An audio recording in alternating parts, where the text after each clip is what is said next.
জয় গুরু।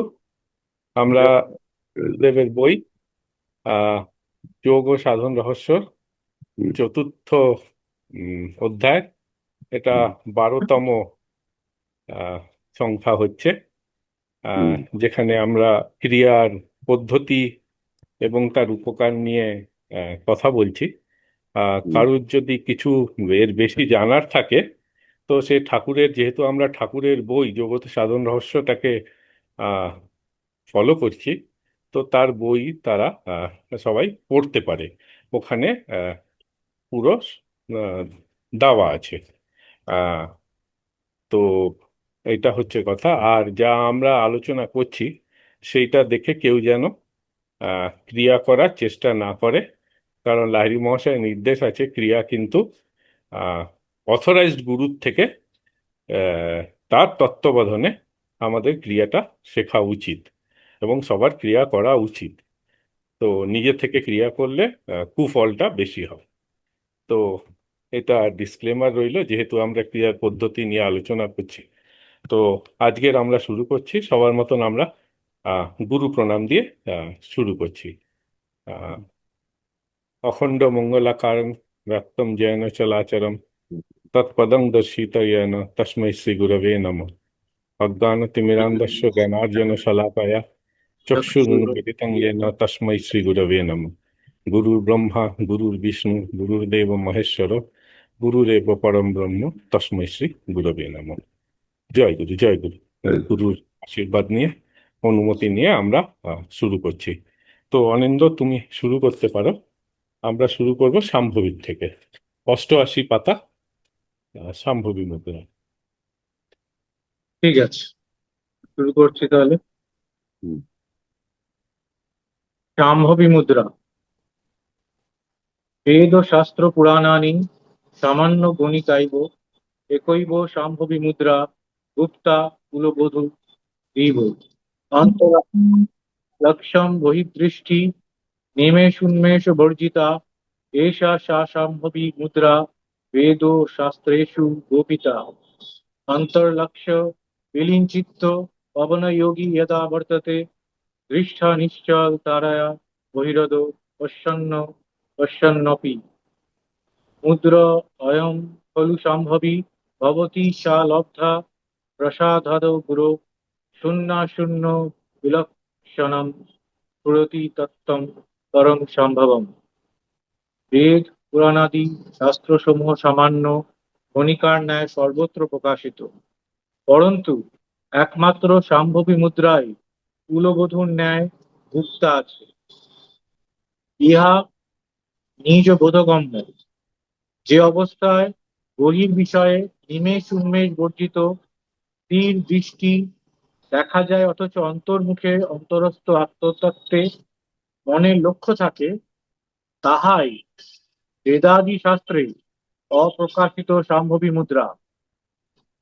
গুরুপদিষ্ট নিয়মে আসনে বসিয়া হৃদয়ের মধ্যস্থলে নিমেষ উন্মেষ বর্জিত হইয়া চিদাকাশে দৃষ্টি স্থির রাখিবে, ইহাই সম্ভবী মুদ্রা।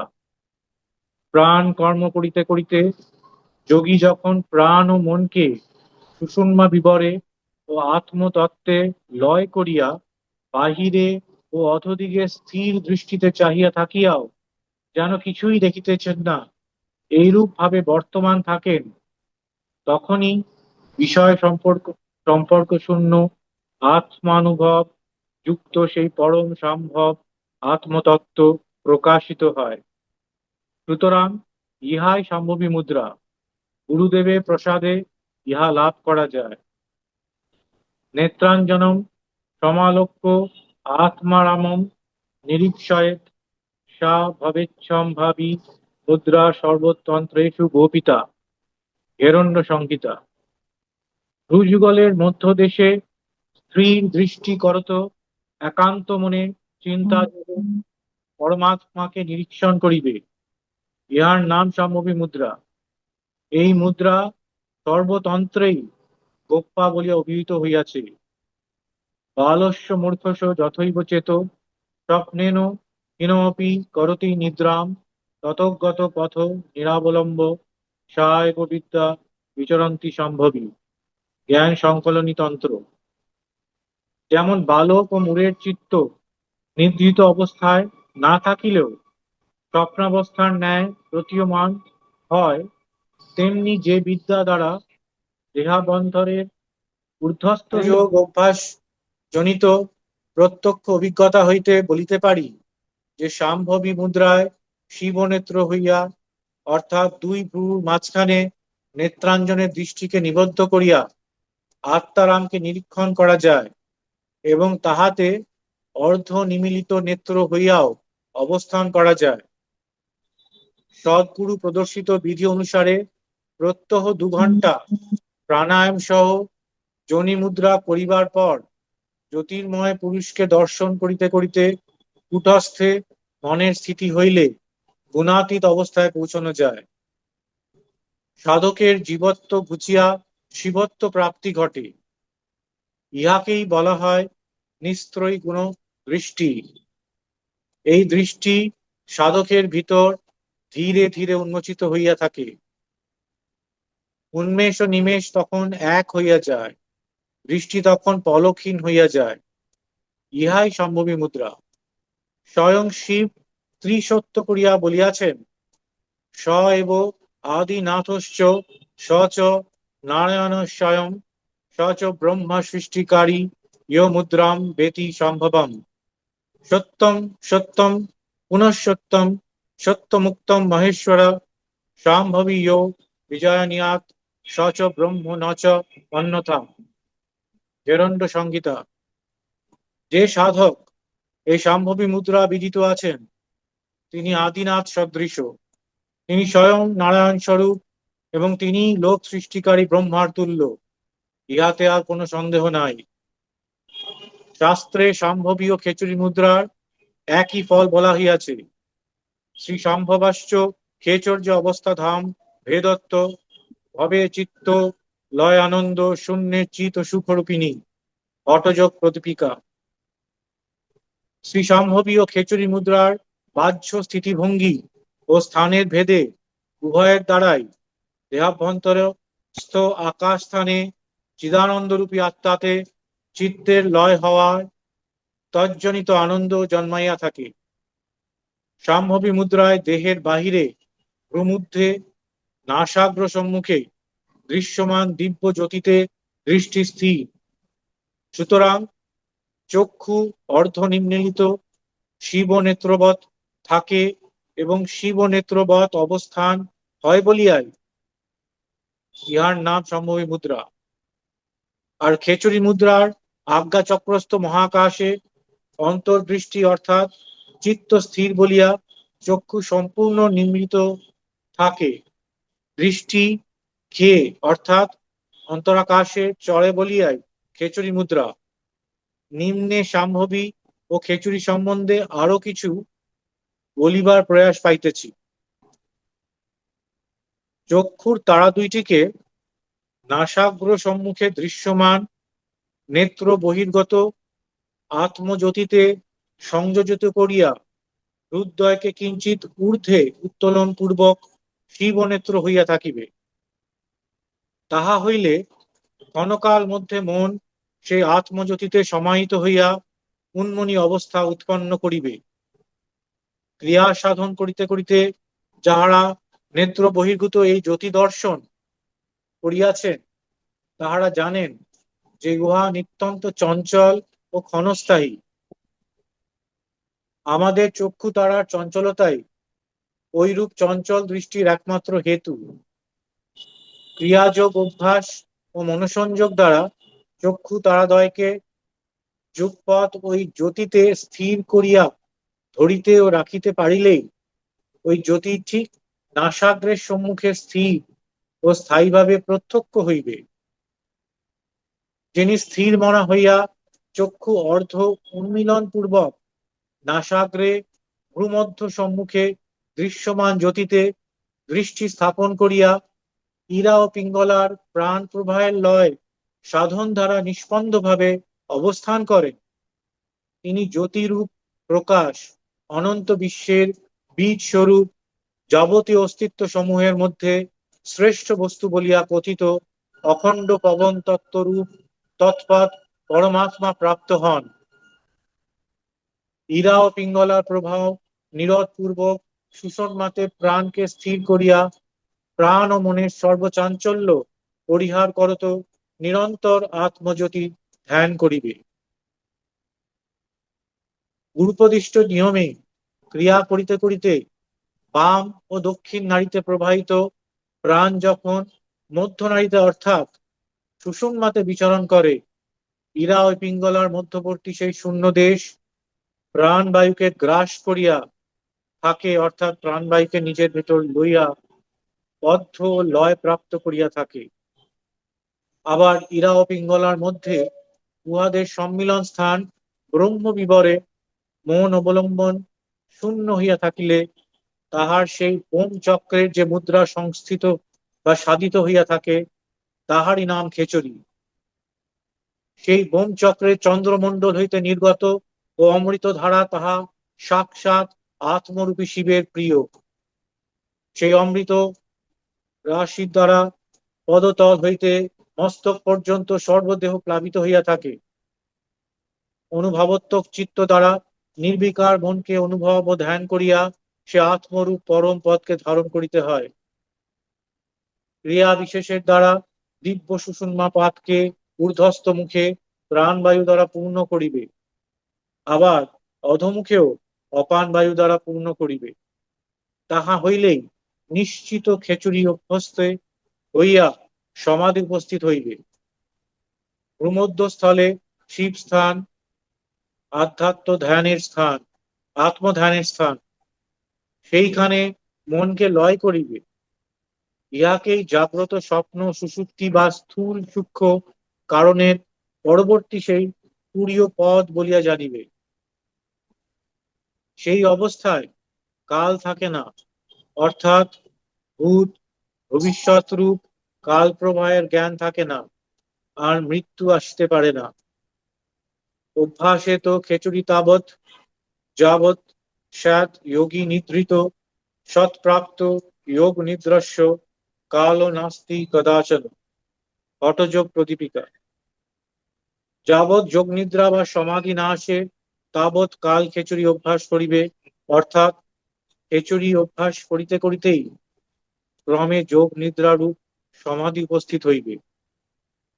যোগ নিদ্রা প্রাপ্ত যোগীর কখনো কাল থাকে না।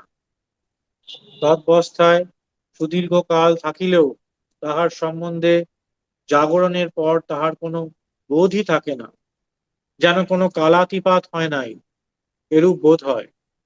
আর এই অবস্থায় থাকাকালে মৃত্যুও নিকটে আসতে পারে না। সুতরাং সর্বপ্রকারেই তাহার কাল দূরীভূত হয়।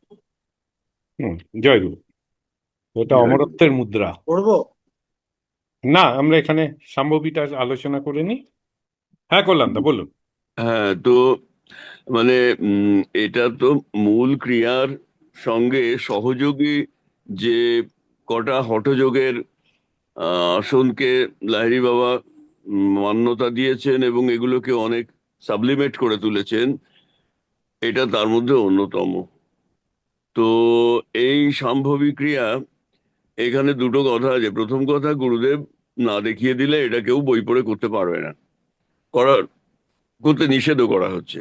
আর দু নম্বর হচ্ছে, এটা ক্রিয়ার একদম প্রথম দিকে করেও সুবিধে হবে না। এটা বেশ কিছুক্ষণ, মানে অন্তত ঘন্টা দুই ক্রিয়া টিয়া করে, মানে অন্যান্য ঠাকুরকে দেখেছি যে অন্তত তৃতীয় ক্রিয়া চতুর্থ ক্রিয়ার তৃতীয় ক্রিয়াটাও অন্তত না হলে এটার ওপেন করতেন না। মানে প্রথম দিকেই এটা দেওয়ার পক্ষপাতী ঠাকুর ছিলেন না। কেননা এটার অনুভবটা খুব গূঢ় হয় এবং এটার যে স্থিতির অনুভব যেটা হয় সেটা খুব প্রশান্ত এবং গভীর। তো এটাকে অমৃতত্বের মুদ্রা এরকম কথাও আছে। শম্ভু তো শম্ভু শিবেরই নাম। তো শাম্ভবী মানে শিবের থেকে প্রাপ্ত, মানে একটা আত্মতত্ত্বের গভীরতর মুদ্রা। তো এখানে বর্ণনা যা দেওয়া হয়েছে ডিটেইল, ঠাকুর যা আলোচনা করেছেন ডিটেইল, কেবল একটু না দেখিয়ে দিয়ে করাটা ডিফিকাল্ট হবে, এই আর কি। তো সেটা তো গুরুর কাছে ছাড়া নেওয়া তো বারণ আছে। সেই আর কি। তো এ সম্বন্ধে আমি তো এটুকুই বললাম, আর কি তুমি বলো কিছু। হুম। যে আমি একটু ইয়ে করে দিচ্ছি। হুম তো হুম হুম। শাম্ভবী মুদ্রা খেচড়ির সঙ্গে কেউ যদি শাম্ভবী সিদ্ধ হতে পারে তো সে কালজয়ী হয়। আর কালজয়ী হয়, মৃত্যুজয়ী মানে হচ্ছে যে ইচ্ছা মৃত্যু হবে। যে মৃত্যু তাকে খেচড়িতেই বলা হয় যে মৃত্যু তাকে, মানে তার ইচ্ছা বিরণ মৃত্যু, ইচ্ছা ছাড়া মৃত্যু হবে না। খেচড়ি এবং শাম্ভবী হলে সে নিজের দেহ নিজের ইচ্ছা মতন ছাড়তে পারে, যেটা গুরুদেব করে দেখিয়েছিলেন এবং যোগীরা এভাবেই দেহ ছাড়েন। দ্বিতীয়ত, এটা যেহেতু কল্যাণদা এটা বললো, এটা অ্যাডভান্স মুদ্রা।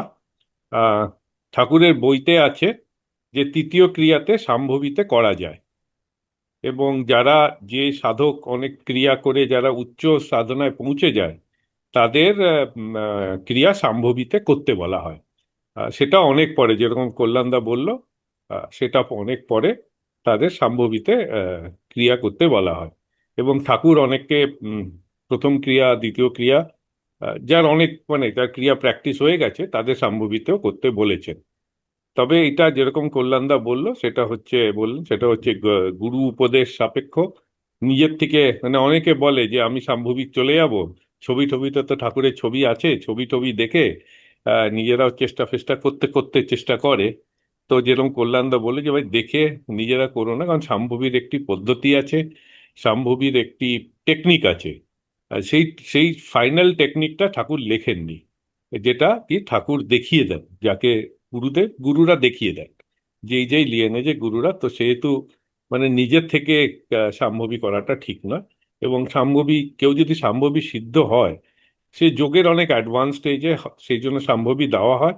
এবং ক্রিয়াযোগে সব লিয়ে যে সাম্ভবী আসে জেনারেলি তৃতীয় ক্রিয়ার পরে। গুরুরা সাধারণত সাম্ভবী মুদ্রা দেখিয়ে দেন। তৃতীয় ক্রিয়া অবধি তো কাউকে দেখাননি, আমার জানা নেই। তো সেই জন্য এটা অতি মানে আহ, মানে অনেক ক্ষেত্রে যেটা হয়েছে যে কোনো কোনো ক্ষেত্রে ঠাকুর চতুর্থ ক্রিয়া দেওয়ার পরে সম্ভবী দিয়েছেন, কোনো কোনো ক্ষেত্রে তৃতীয় ক্রিয়ার পরে সম্ভবী দিয়েছেন, তারপরে চতুর্থ দিয়েছেন। এটা মানে অন্তত তৃতীয় ক্রিয়ার আগে কাউকে কিন্তু দেননি, এটা আমি যতটুকু মনে করতে পারছি। হ্যাঁ, এবং ঠাকুরের বইতে তৃতীয় ক্রিয়াতে লেখা আছে যে সাম্ভবী সহকারে এই ক্রিয়াটা করা যায়। হুম। আমরা যখন তৃতীয় ক্রিয়া পড়বো থেকে পাঠটা আসবে। তো এটা হচ্ছে সাম্ভবী। তো এবার কারুর যদি কোনো প্রশ্ন থাকে বা কিছু মানে কমেন্ট করার থাকে, ওয়েলকাম। হ্যাঁ, আচ্ছা। আমি একটু বুঝতে চাই যে মানে এগুলো বলা যায় কিনা আমি জানি না, তাও আমি প্রশ্ন করবো যে যেমন আমরা ওমকার প্রাণায়াম করি, তো এটা একটা প্রাণায়াম হচ্ছে, শ্বাসের সাথে খেলা।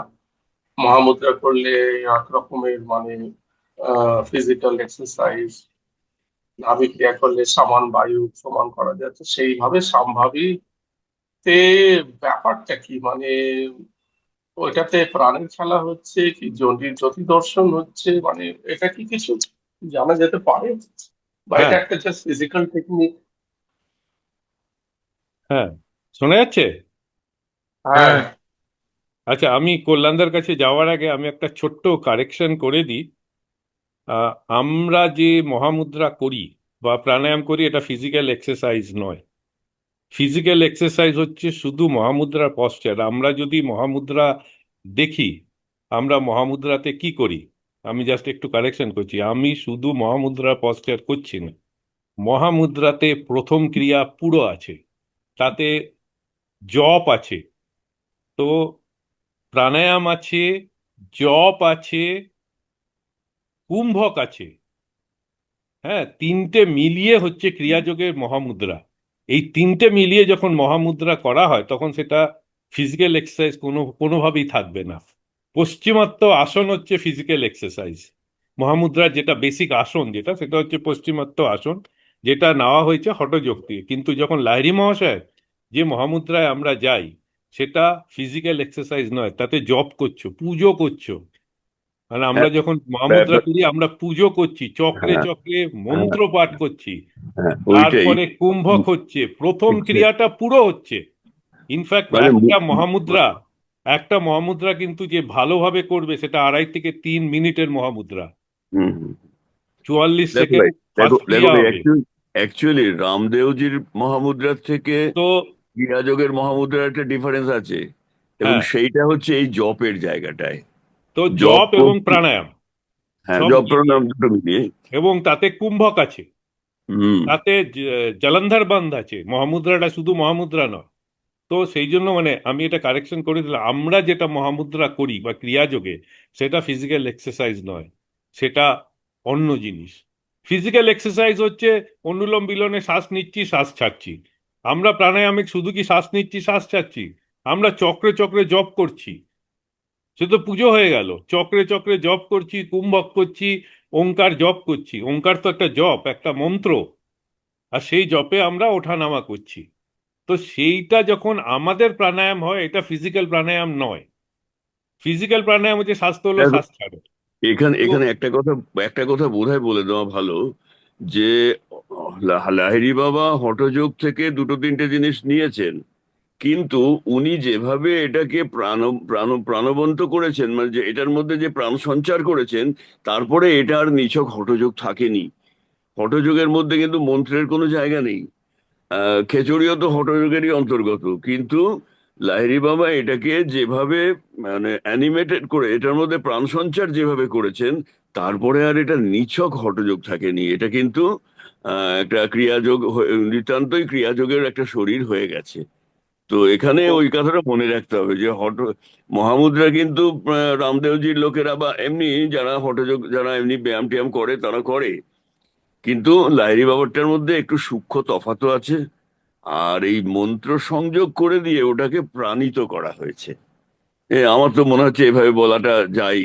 হ্যাঁ, তো এটা ফিজিক্যাল নয়, আমি জাস্ট এই পার্টটা একটা ক্লারিফিকেশন করে দিলাম যে হ্যাঁ আমাদের হ্যাঁ, না মহামুদ্রা না, ঠিক, ফিজিক্যাল আমি নয়। মানে ওটাকে একটা বললাম, হ্যাঁ হ্যাঁ, কিন্তু মানে বললে যেহেতু ঠিকই এটা বলেছো। রেকর্ডিং যাচ্ছে জাস্ট সেহেতু জাস্ট তো আমি মেক ভাবলাম শিওর একটা কি করে দিই। হ্যাঁ, এবার সম্ভাবিত তোমার আলাদা প্রশ্ন, কি হচ্ছে সেটা এবার বলে তোমার দেওয়ার জন্য। প্রশ্নে হ্যাঁ আসা হ্যাঁ যাক কল্যাণদা। এবার শাম্ভবীতেও যে প্রশ্নটা করেছিল সেটাও। হ্যাঁ, কি জানো, কি আরেকবার বলো,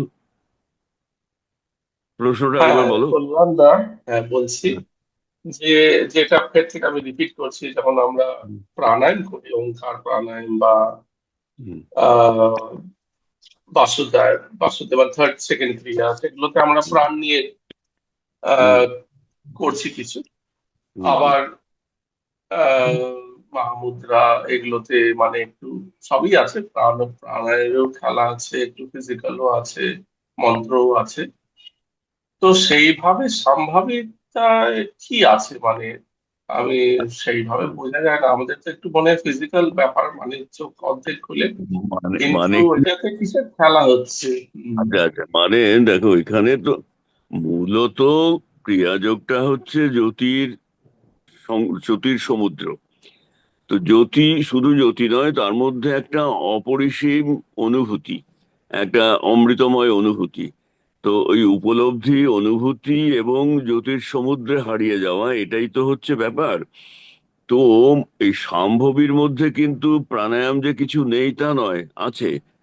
আর এই দৃষ্টিটা, ওই ভ্রূমধ্যে নাসাগ্রে দৃষ্টিটা, তার আগে কিন্তু, হ্যাঁ, এখানে আরেকটা কথা আমার এই বলতে বলতে হঠাৎ মনে হলো, কেন দেয়া হয় না শাম্ভবী তৃতীয় ক্রিয়ার আগে, তার কিন্তু একটা ক্লু বোধহয় বলা যেতে পারে।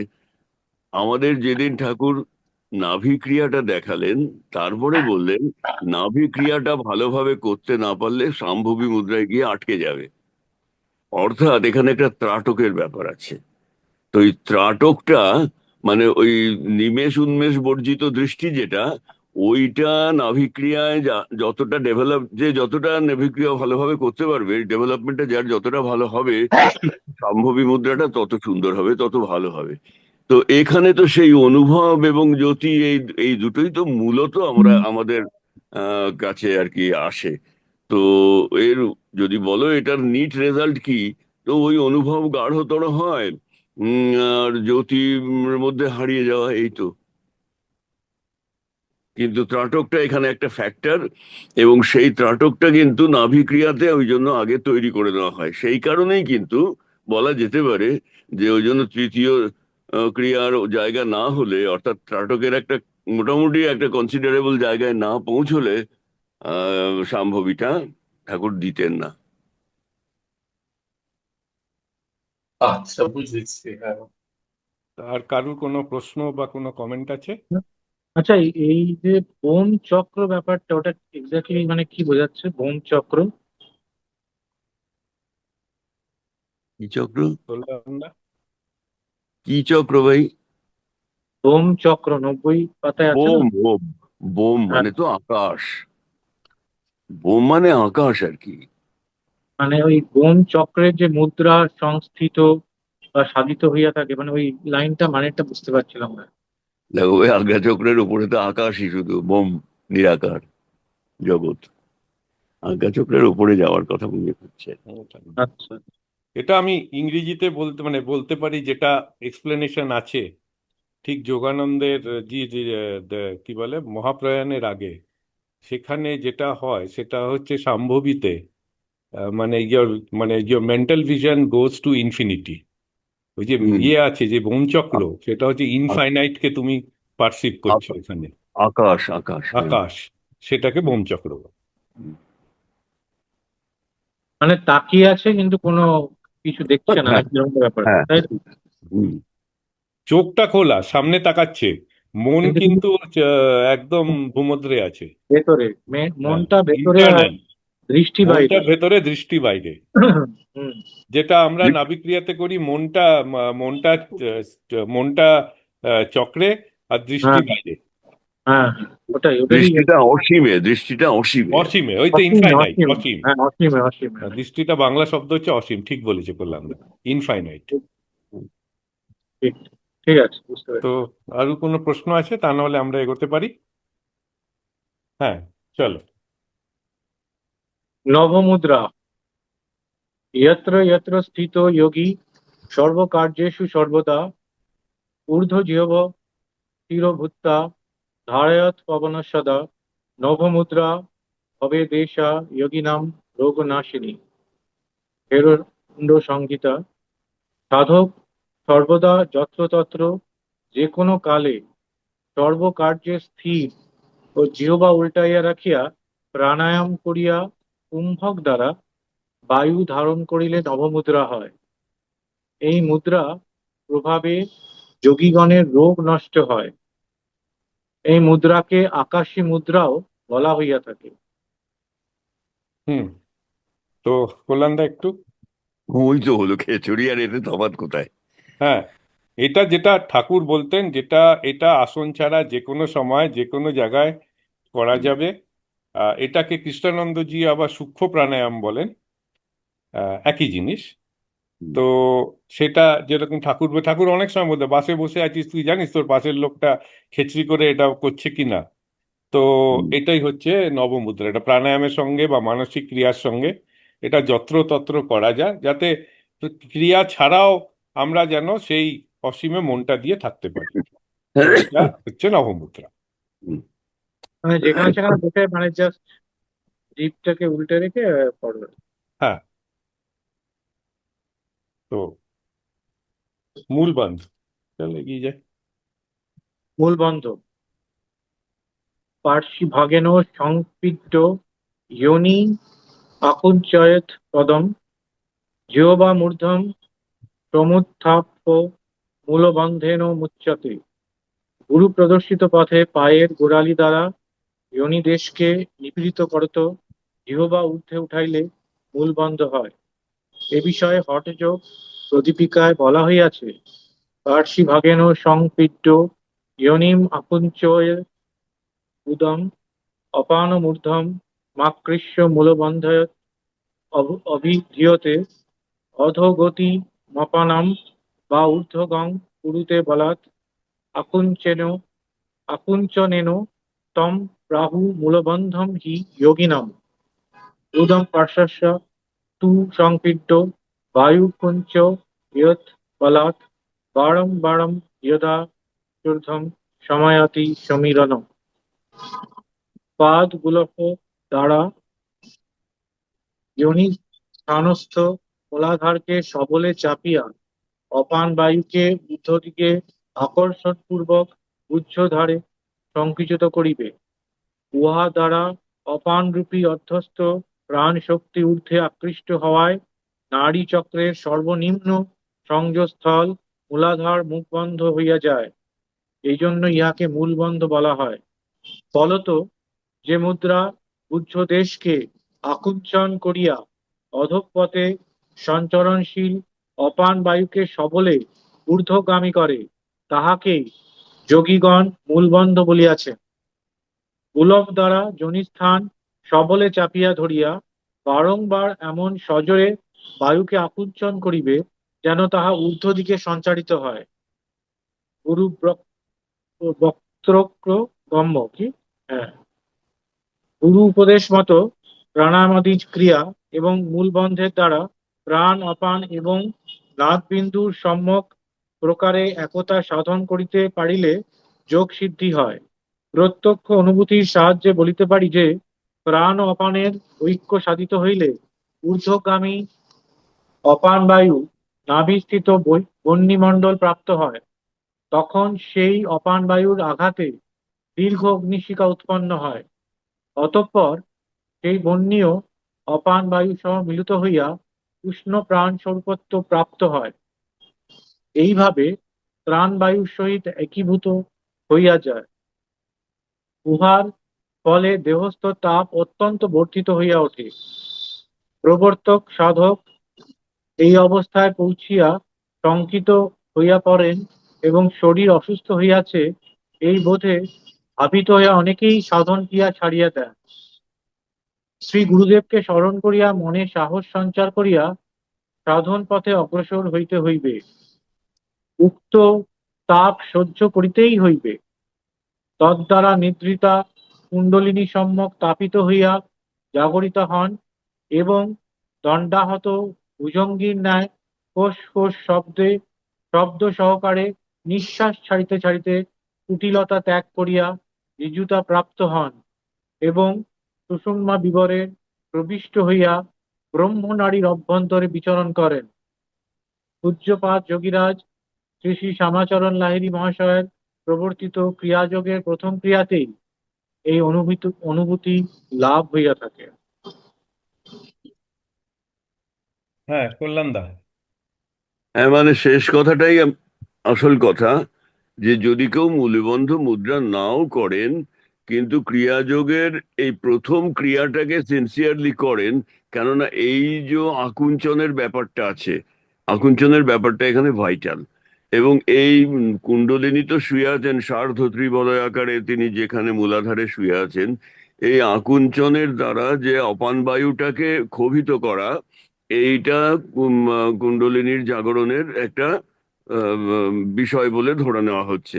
তো মূলবন্ধে বিশেষ করে শুধু এই পার্টটাকে গুরুত্ব দেওয়া হয়, এবং এইগুলো করার সময় সত্যি শরীরে একটা প্রবল উত্তাপ, প্রচন্ড গরম হয়ে যায়। ওই জন্য তপস্যা কথাটার একটা মানে কিন্তু হচ্ছে তাপ দেওয়া, শরীরকে তাপ দেওয়া। যেমন বলে না, পাখি ডিমে তা দেয়। ডিমে তা দেয় মানে কি, ডিমটার মধ্যে সে তার শরীরের উত্তাপটা সঞ্চারিত করে। ওই উত্তাপটা সঞ্চারিত হতে হতে একসময় ডিমের প্রাণটা প্রস্ফুটিত হয়। সেই রকম তপস্যাও বলছে তাই, যে শরীরকে তাপ দেওয়া, ওই তাপে তপ্ত হয়ে ওই ওই অন্তর্লীন তাপ, সেটাই আমার ভেতরকার আর কি সেই সাধন সত্তাটাকে জাগ্রত করে তোলে। তো এখানে মূলবন্ধ মুদ্রার মূল জিনিসটা হলে এই আকুঞ্চনটা, আর ওই যে কুণ্ডলিনীর ওই এরিয়াটাতে একটা প্রেসার ক্রিয়েট করা।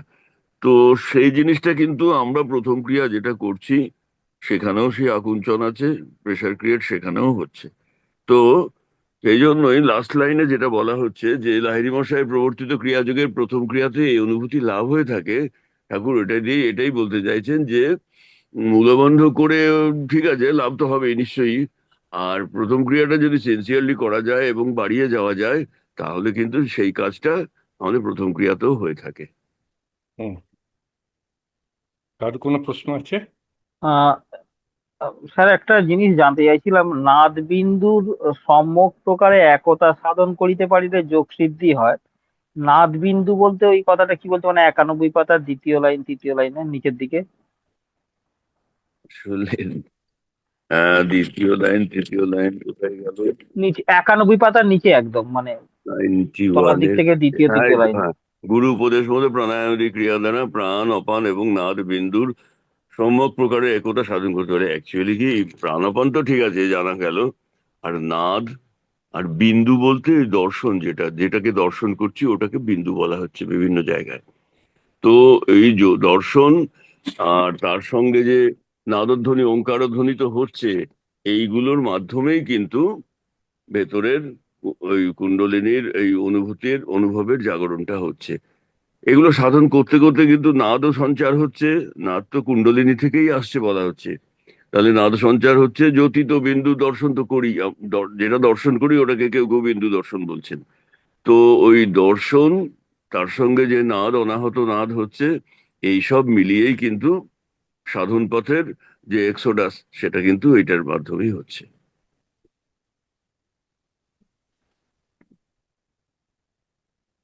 আর কারো কোনো প্রশ্ন আছে? যোগসিদ্ধি মানে এই ব্যাপারগুলো না হলে যোগসিদ্ধি হচ্ছে না ভাই, সোজা কথা। এই ব্যাপারগুলো যার মধ্যে হচ্ছে, সে যোগসিদ্ধির পথে মানে এগিয়ে গেছে, বহুদূর এগিয়ে গেছে আর কি। আমি একটা প্রশ্ন করব। হুম, বল।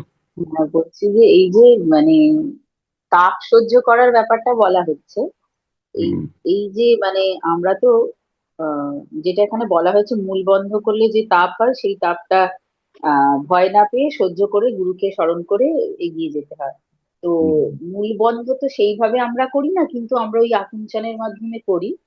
আহ এটা কি হয় যে ক্রিয়া করার সময় যেরকম আমাদের গরম হয়, হ্যাঁ রে। অন্যান্য সময়ও হঠাৎ হঠাৎ করে মানে মানে গরম হয়, মানে হঠাৎ করে কোনো কারণ নেই প্রচন্ড, সেটা কি মানে কি হট ফ্ল্যাশেস বলবো নাকি এই কারণে হচ্ছে বলবো, সেটা ডিফারেন্সটা করবো কি করে?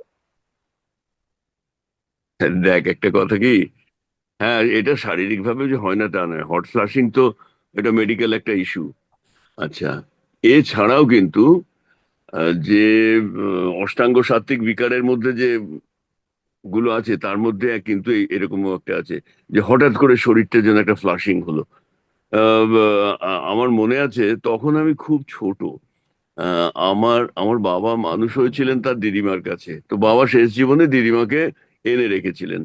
তো দিদিমা এরকম কথায় কথায় বলছে যে জানিস, আম, আমার বাবা তো তার নাতি হচ্ছেন। তিনি খুব বুড়ো, তখন 86-87 বছর বয়স। বলছেন জানিস তো, এই ঠাকুরের কথা ভাবতে ভাবতে জব করতে করতে এক এক সময় শরীরটার মধ্যে হঠাৎ একটা হলকা দিয়ে ওঠে। এটা কি রে? তো বাবার তো প্রচুর পড়াশোনা ছিল। বাবা বললেন, দেখো সহজ করে বলতে গেলে কুণ্ডলিনী পাশ ফিরে শোয়, ও তো শুয়ে আছে 2.5 3 প্যাচে। তো এই স্পিরিচুয়াল একটা ইস্যু, আধ্যাত্মিক একটা ইস্যু হলো, ওই ইস্যুটা তোমার গভীরে পৌঁছলো, কুণ্ডলিনী পাশ ফিরেছিল, ওই ওই জন্য অষ্টাঙ্গ সাত্ত্বিক বিকারগুলো হয়। বাবা এটা কোত্থেকে পেয়েছিলেন আমি জানি না, কিন্তু এরকম ব্যাখ্যা তখন দিয়েছিলেন। আমি তখন ছোট, ক্লাস 5 টাইমে পড়ি। আমার খুব অবাক লেগেছিল। তো তখনকার কথা এটা। আর এই অষ্টাঙ্গ সাত্ত্বিক বিকার যেটা হয়, আধ্যাত্মিক প্রসঙ্গ হতে হতে চোখের জল আসে, এগুলো সবই কিন্তু ক্রিয়ার এতেও হবে। তো হঠাৎ করে গায়ের জন্য একটা একটা হট ফ্লাশিংই, একদম একটা গরম একটা উত্তাপ, একটা ফ্লাশিং হলো, এগুলো কিন্তু স্পিরিচুয়াল এন্টিটির মধ্যেই গণ্য করা হয়।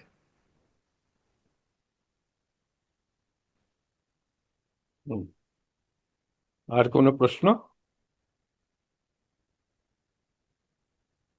হুম। হুম। তাহলে আমরা ভ্রামরীতে যাই। হ্যাঁ, ভ্রামরী। অনিন্দ। হ্যাঁ, পড়বো। হ্যাঁ, একটু উচ্চারণে গন্ডগোল হতে পারে আগেই ক্ষমা ভ্রামরী চেয়ে নিচ্ছি। ভ্রামরী। হ্যাঁ, বুঝতে পেরেছি। হিন্দিতে ভ্রামরী বলে, নর্থ ইন্ডিয়ায় ভ্রামরী বলে, বাংলায় ভ্রামরী। ভ্রামরী, হ্যাঁ। আমি বললাম একটু উচ্চারণে গন্ডগোল হতে পারে, কি জন্য আগে এই, ক্ষমা চেয়ে নিচ্ছি। ঠিক আছে। ভ্রামরী। না মানে কল্যাণদা এই জায়গাটা পড়ে দিতে পারেন, কল্যাণদা তো মানে জানেন। ওই কল্যাণদা পড়ে। সংস্কৃতটা হ্যাঁ, হ্যাঁ, হ্যাঁ। তুমি খারাপ পড়ছো না ভাই, তুমি খারাপ পড়ছো না, তুমি ভালোই পড়ছো। না, আমি অতটা পারছি না পড়তে এটা জায়গাগুলো, যাই হোক না না, ভালোই পড়ছো। চেষ্টা করছি। হুম, করো। ভ্রামরী। হুম। হেরণ্ড সংহিতায় উল্লেখ আছে, অর্ধরাত্রিগতে যোগী জন্তুনাং শব্দ বর্জিতে কর্ণপিধায় হস্তভ্যাম গুর্জাজ পুরক কুম্ভকম শৃণু ইয়াত দক্ষিণে কর্ণে নাদম অন্তর্গতম শুভম প্রথমম ঝিঞ্ঝানাদশ্চ বংশীনাদম ততঃ পরম মেঘ ঝরঝর ভ্রমরী ঘণ্টাকাং সন্তন পরম তুরি ভেরি মৃদঙ্গাদি নিনাদং দুন্দুভি এব নানাবিধ নাদো জায়তে নিত্যম অভ্যাসত অনাহতস্য শব্দস্য তস্য শব্দস্য ইয়ং ধ্বনি ধ্বন্যন্তর্গত জ্যোতি জ্যোতে অন্তর্গতম মনো তন্মন বিলয়ম ইয়তি তদ্বিষ্ণু পরম পদম এবং ভ্রামরী স্বয়ং সিদ্ধম সমাধি সিদ্ধি ভূয়াৎ।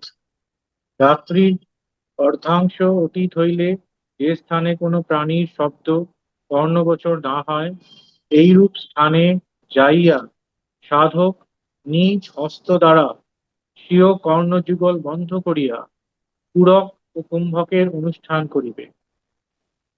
এইরূপে কুম্ভকের দ্বারা সাধক দক্ষিণ স্রোতে নানাবিধ শব্দ শ্রবণ করিতে থাকিবে। ওই সকল শব্দ দেহের মধ্যভাগ হইতে সম্মুখিত হইয়া থাকে। প্রথমে হিল্লিরব, পরে বংশীর ধ্বনি, তদন্তর মেঘগর্জন, পরে ঝরঝরি নাম ও বাদ্য শব্দ এবং তৎপরে ভ্রমরের গুনগুন ধ্বনি শুনিতে পাইবে। অনন্তর যথাক্রমে ঘণ্টা, কাংস, তুরী, মৃদঙ্গ, আনকুন্দুভবি, কুন্দুধ্বনি প্রভৃতি শব্দ কর্ণগোচর হইবে। প্রতিদিন নানাবিধ ধ্বনি কর্ণগোচর হইতে হইতে অনন্তর হৃদয়স্থিত অনাহত নামক দ্বাদশ দল কমলের মধ্যভাগ হইতে শব্দ এবং সেই শব্দ হইতে সমুদিত প্রতিশব্দ কর্ণপুটে প্রবেশ করিবে। অতঃপর যোগী সাধক মুদিত নেত্রে আজ্ঞাচক্রে হৃদয়ের মধ্যে সেই দ্বাদশ কমলের প্রতিধ্বনি অন্তর্গত জ্যোতি ও জ্যোতির অন্তর্গত মন দর্শন করিবে। সেই জ্যোতি পরম ব্রহ্ম। সাধকের মন সেই ব্রহ্ম সংগীত হইয়া ব্রহ্মরূপী হরির পরম পাদপদ্মে লয় প্রাপ্ত হইয়া যায়। এইরূপে ভ্রামরী কুম্ভ সিদ্ধ হইয়া থাকে। ভ্রামরী কুম্ভকে সিদ্ধি লাভ করিলে সাধক সমাধি সিদ্ধি লাভ করিয়া থাকেন। যোগীরাজ শ্রী শ্রী শ্যামাচরণ লাহিড়ী মহাশয় প্রবর্তিত ক্রিয়াযোগে ভ্রামরী কথাটি অন্যভাবে ব্যবহৃত হইয়া থাকে। শ্রবণ পুট নয়ন গ্রাম কানং নিরোধম নম কার্যম পরম শুদ্ধ কুসুম্মা স্মরণে প্রস্ফুট মমলম শ্রীয়তে নাদম। গুরুপদিষ্ট বিধানে প্রাণায়াম সাধন যুক্ত হইলে প্রাণবায়ু যখন সুষুম্না পথে বিশুদ্ধভাবে বিচরণ করিতে থাকে তখন অঙ্গুষ্ঠগুলি দ্বারা কর্ণদ্বয়, তর্জনী দ্বারা নয়নাযুগল এবং অন্যান্য অঙ্গুলি দ্বারা যথাক্রমে নাসা ও বদন আবৃত করিলে যে সুস্পষ্ট বিমল নাদ শ্রবণ করা যায় তাহাই ভ্রামরী মুদ্রা। হুম। কল্যাণদা। এটা অ্যাকচুয়ালি আমরা যোনি মুদ্রা মানে এর পরের চ্যাপ্টারেই দেখো বলা আছে আত্মদর্শন ও নাদ শ্রবণ। তো এই ক্রিয়া করার পর যোনি মুদ্রায় থাকতে থাকতে সেই সময় কিন্তু এই নাদধ্বনি এবং জ্যোতি দুটোই হয়। এই যে শেষের যে চারটে লাইন, এই চারটে লাইন কিন্তু এই ব্যাপারে ইম্পর্টেন্ট। অনাহতস্য শব্দস্য তস্য শব্দস্য ইয়ো ধ্বনি ধ্বনির অন্তর্গতং জ্যোতি জ্যোতির অন্তর্গতং মনা তন্মনো বিলয়ং জাতি তদ বিষ্ণু পরমম পদম। এইখানে এই তদ্বিষ্ণু এই এই এই শব্দটাও কিন্তু সিগনিফিকেন্ট। ব্রাহ্মণরা পুজো করতে বসার সময় কিন্তু আচমন করার পরেই আছে তদ্বিষ্ণু পরমম পদম সদা পশ্যন্তি সূরয় দিবি চক্ষুরাততম। এইটা বলে কিন্তু শুরু হয় পুজো। যে কোনো পুজোর আসনে বসে আচমন করা হলো, তারপরে এই মন্ত্রটা বলে। তো এই তদ্বিষ্ণু পরমম পদম, সেই বিষ্ণুর পরম পদটা কি, সেইটা কিন্তু এইখানে তিনি ক্লিয়ার করেছেন যে এটা হলো যে এই ভ্রামরীর ফলে এই অনাহত থেকে যে ধ্বনিটা উঠছে, অনাহত থেকে শব্দটা উঠছে, আর এই ধ্বনির অন্তর্গত জ্যোতি জ্যোতির অন্তর্গত মনা, এই ধ্বনিটা উঠছে, আবার এদিকে জ্যোতি জ্যোতিরা একদম উদ্ভাসিত হচ্ছে, মন সেখানে হারিয়ে যাচ্ছে। তন্মনং বিলয়ং জাতি, মন সেখানে একেবারে মনটা হারিয়ে গেল। তাহলে এই জ্যোতি আর নাদ, মানে এই জায়গাটা যেখানে আসবে তার পরেরটাই তো সমাধি, অথবা সেটা বলা যেতে পারে সমাধির দরজায় জাস্ট ঢোকা হলো, দরজাটা পেরিয়ে। তাহলে এইটা চলতে চলতেই কিন্তু সমাধির স্টেজ। তো এখানে এটুকুই বলা হচ্ছে আর কি। হুম। কারো কোনো প্রশ্ন আছে?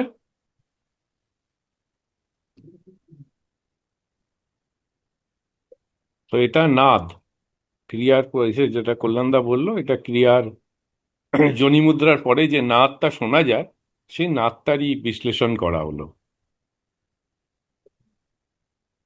বলছি তাহলে যে এই যে হঠযোগের যে ভ্রামরী প্রাণায়াম দেখানো হয়, হুম। যেটা ওটার মধ্যে এটা নেই রে, রামদেব ওটা বাবা ওটা এত দেখায়, দূর হ্যাঁ, আসবে না, ওটা এত দূর ওটা আসবে ওই না। যে আওয়াজটা করে, হ্যাঁ বলছি ওটার যে আওয়াজটা করে সেটা কি মানে এটা একটা অ্যানালগি, মানে আমরা যে ভিতরে না যেটা না শুনি। না না না, অ্যাকচুয়ালি কি জানিস তো, ভ্রামরী, ভ্রমর, ভ্রমর থেকে ভ্রামরী হচ্ছে।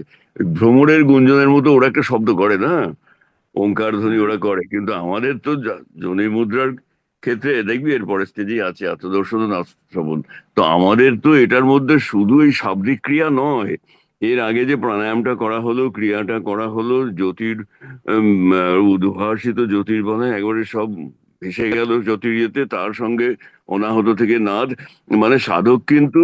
আচ্ছা, এই নাদেরও আবার বিভিন্ন চ্যাপ্টার এখানে বলা হয়েছে কিন্তু, দেখ, ঝিল্লিরব, ঝিঝি পোকা, তারপরে বাঁশির ধ্বনি, কখন মেঘ গর্জন বলা হয়, মেঘ গর্জনটা যখন শোনা যায় তারপরেই একদম সমাধিটা এসে যায় আর কি। মেঘ গর্জনের পরে আর কিছু বলতে পারে না সাধক।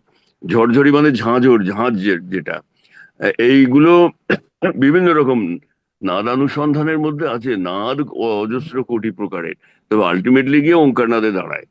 তো ওই ও গো উঠতে থাকে। তো ভ্রামরীটা ওটা জাস্ট হচ্ছে আর কি প্রিকারসার বলা যেতে পারে, প্রিকারসার, তো প্রেডিসেসর।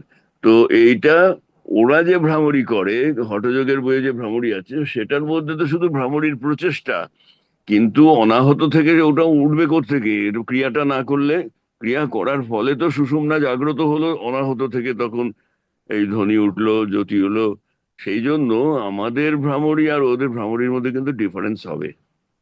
তাতে এই সাবলাইম ফিলিং গুলো, এই এক্সট্যাটিক আসপেক্ট গুলো থাকবে না। হুম।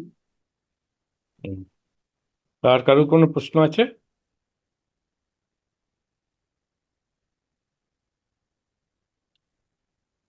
তো এটা হচ্ছে যে তফাৎটা বেসিক্যালি হচ্ছে একটা আমরা বহিঃপ্রকাশ করে করছি, যেটা হঠযোগে আছে, আর যে আমাদের যে ক্রিয়াযোগে সেইটা নাদ হিসাবে আসছে। এই দুটো ফান্ডামেন্টাল ডিফারেন্স আছে আমাদের যে ভ্রামরী। কিন্তু হ্যাঁ, হঠযোগে যে আওয়াজটা আছে, সেই আওয়াজটার থেকে আমরা আইডেন্টিফাই করতে পারি যে এখন যে নাদ উৎপন্ন হচ্ছে সেটা কি নাদ। যেরকম সবার আগে ঝিঝি পোকা ডাকটা শোনা যায় আহ, কানের মধ্যে।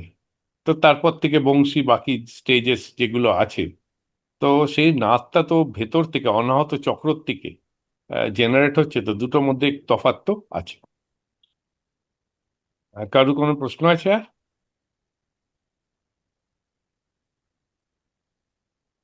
দেবজিৎ? না, ওটা প্রশ্ন নেই। আচ্ছা, সে কি এত মুখী? হ্যাঁ, ছোট প্রশ্ন। ঋত্বিক। এই সমস্ত ধ্বনি তো সব শরীরের ভিতর থেকেই তৈরি হচ্ছে, হুম, একদম একদম একদম। আর ডান এগুলো কানে এটাও লেখা আছে ওখানে, তাই তো? আর সেটা হুম হুম হুম হুম হুম। আচ্ছা।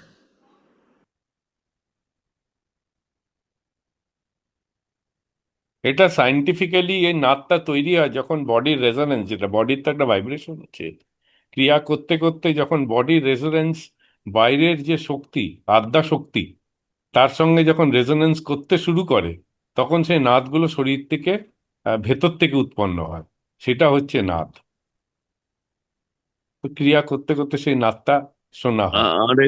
আরেক ভাবেও বলা যেতে পারে বোধ হয়, দেখো ভেবে তোমরা, আমার যেটা মনে হয়েছে, দেখো ওই হারমোনি শব্দটা, এটা গ্রিসিয়ানরা ওটা ব্যবহার করতো, যার থেকে আমাদের হারমোনিয়াম এই যন্ত্রটার নাম একটা এসছে।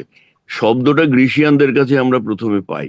ওরা বলতো যে পৃথিবীটা যে ঘুরছে, পৃথিবীটা যে চলছে, তার জন্য একটা প্রবল শব্দ হচ্ছে, এবং ওই শব্দটাকে হারমোনি বলছে। ওই শব্দটা আমরা কেন শুনতে পাই না? না, ওরা বলছে যে আমরা জন্মে থেকেই তো এই জগৎটার মধ্যে আছি, এটার মধ্যে আমরা এত অ্যাকাস্টমড হয়ে গেছি যে আমরা আর আলাদা করে ওটা বুঝছি না। কিন্তু এই যে বলা হয়েছে এখানে মধ্যরাতে, রাত্রির মানে অতীত হলে, মানে যখন একদম কমপ্লিটলি সাইলেন্ট এন্টায়ার ওয়ার্ল্ড হয়ে আছে, সারা পৃথিবী যখন শান্ত স্তব্ধ, সেই সময়ে এই ক্রিয়াটা করা। এবং অনেকে না, আমাদের যেমন আমরা জ্যোতির পূজারি, জ্যোতিটাই আমাদের জ্যোতিরগ্রা, আবার ওই যেমন ওই সাধন সম্প্রদায় একটা আছে না, ওই অনুকূল ঠাকুররা যাদের যেটার গ্রুপ, মানে ওই সুরত শব্দযোগ, ওই যে ওই দিল্লির আগ্রার দয়ালবাগ, ওই ওসব ওরা আর কি, ওই ওদের হুজুর মহারাজ, বাবাজি মহারাজ, ওদের আর কি ওরকম চারজন গুরু, তারপরে নাকি গুরু এখন অন্তর্লীন আছেন। তো ওই অনুকূল চন্দ্রর কিন্তু মা ছিলেন এই সম্প্রদায়ের, এবং ওনারাও যে সাধন দিয়ে থাকেন অনুকূল ঠাকুর, সেটাও ওইটাই। ওরা কিন্তু সুরত শব্দযোগ বলে। সুরত শব্দযোগ বলতে ওরা ওই আমাদের এই প্রায় আমাদের এই যোনি মুদ্রার মতোই কানটা চেপে ইয়ে করে ওরা একটা শব্দ শোনার চেষ্টা করে, বলছে যে এই অনাহত ধ্বনি, যে ধ্বনিটা আমাদের ভেতরে সবসময় হচ্ছে। এবং আমি প্রথমে তখনই যোগফোগের কিছুই বুঝতাম না, আমি এরকম শুনেছিলাম। আমার এক মাস্টারমশাই চন্দননগরে থাকতেন, উনি বলেছিলেন যে হ্যাঁ, মধ্যরাতে এরকম কান ঢেকে এ করে করলে পৃথিবীটা যে চলছে, পৃথিবীর আবর্তনের শব্দটা নাকি শোনা যায়। তো স্বভাবতই আমি বুঝিনি, জানি না, করিনি, কিন্তু এই যে শব্দ, এই শব্দটার সঙ্গে প্রথম ফার্স্ট যেটা সৃষ্টি হয়েছিল বলা হয়, বাইবেলেও কিন্তু বলা হয় ইট ওয়াজ সাউন্ড। আমাদের তো বলা হয় ওঙ্কার ধ্বনি, ওম। তো সেই জন্য এই শব্দ, এই এই এই নাদ, এইগুলোর ভেতরে কিন্তু একটা মহাজাগতিক একটা স্পন্দনের ব্যাপারও যদি থাকে, থাকতে পারে, এটা আমার মনে হয়েছে। এই ব্যাপারে বিজ্ঞানীরা আরো গভীর কথা বলবেন। ধন্যবাদ। আর কারো প্রশ্ন আছে?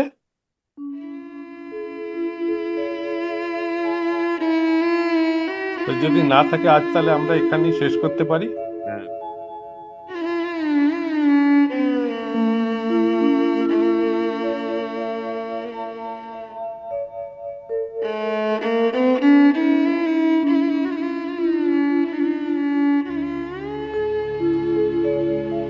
কি দিয়া পুজিব হরি, কি আছে আমার, কি দিয়া পুজিব হরি, কি আছে আমার, কি দিয়া পুজিব হরি, কি দিয়া পুজিব হরি, কি আছে আমার।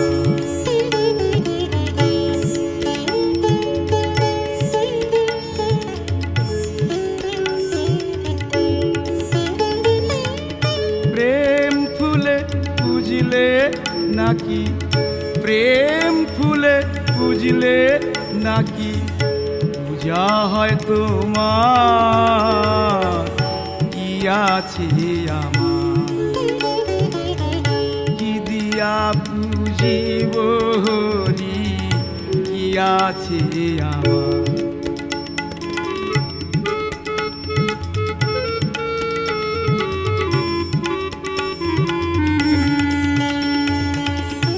আছে সুবাসিত যত ফুল,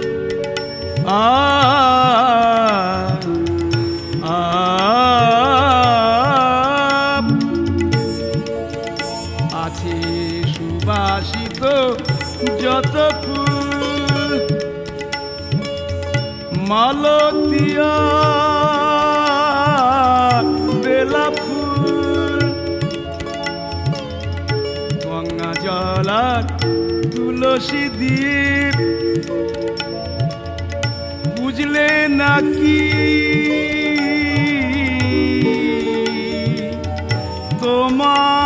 তোমায় মিলে আবার নয়ন জলে না ধোয়ালে হরি হে হরি আমার।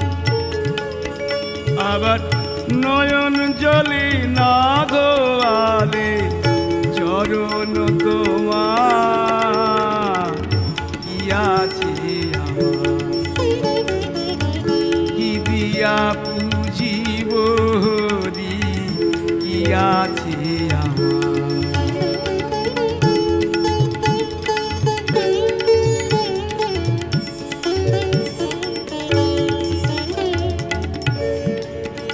এসব মহাপূজার উপাচার কোথায় পাবো আমি নিরূপায়। এসব মহাপূজার উপাচার কোথায় পাবো আমি নিরূপায়। জানাই তোমায় নাম করেছি সার, তোমার নাম নিতে নিতে যদি সে ফুটে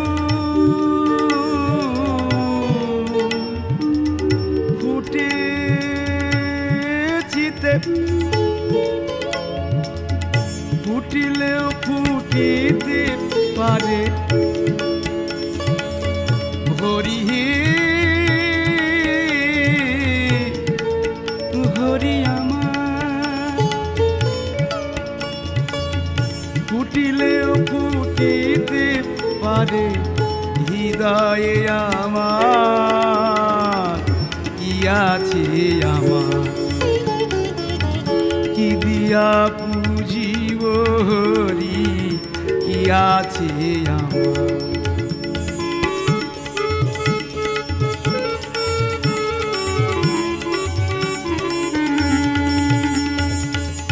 পুরাণেতে শুনি আমি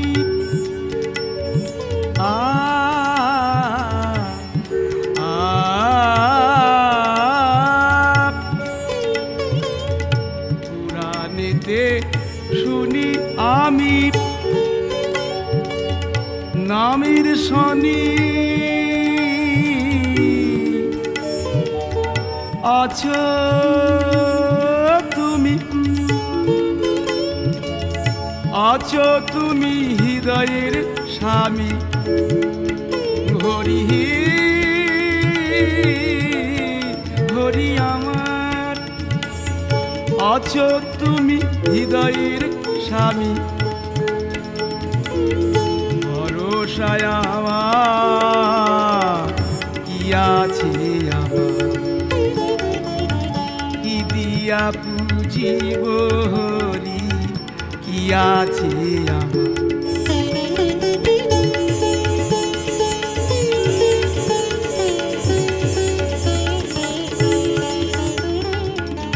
মুখে বলবো হরি হরি, ধুলায় দেব গড়া গড়ি।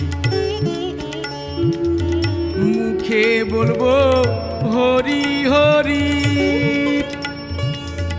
ধুলায় দেব গড়া গড়ি। পায়ে রাখুবা না রাখো হরি হরি হরি আমার। তুমি পায়ে রাখুবা না রাখো হরি সেই ইচ্ছা তোমার কি আছে আমার, কি দিয়া পুজিব হরি কি আছে আমার।